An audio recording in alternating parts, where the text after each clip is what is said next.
Ayon kay Dr. Ataki at kaniyang mga kasamahan, tayo raw ay masaya dahil binomba raw ng Iran ang Saudi Arabia kung saan naroon ang Qibla, means Kaaba.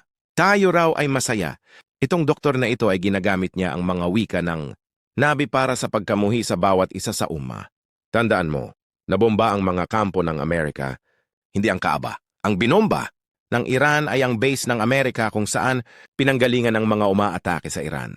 Iyan, utak mo, ituwid mo. Naging doktor ka sa masamang pag-uugali. Hindi kami masaya dahil binomba ang Iran o ang Saudi. Masaya kami sa pagganti ng Iran sa pumatay sa mga Palestino.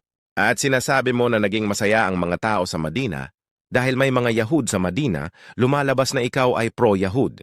Ikinukumpara mo ang noon sa panahon ng Nabi na nakipag-allied sila sa Yahud.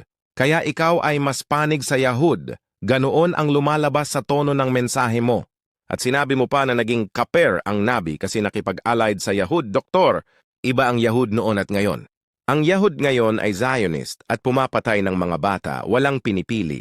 At sinabi mo pa na naging masaya kami dahil binomba ng Iran ang Islam at nilusob kung saan naroon ang Kaaba at lumantad na ang kanilang puot sa Islam. Astagfirullah, pinapalabas mo na galit kami sa Islam at sa Makkah. Ikaw, huwag mong ipareha si Prince Salman sa Nabi Muhammad sapagkat kung buhay ang Nabi, hindi siya maglalagay ng mga disco at nightclub sa Jeddah. Talagang ikaw ay kasapi sa Iblis, Kibr. Nagmamalinis ka gamit ang Islam, pero napakasama ng akhlak mo. Wala ito sa turo ng Nabi. At mahilig ka magmamaliit sa mga ulama, kibrang nasa puso mo. Sana huwag lumaganap ang ideolohiya ng mga ganito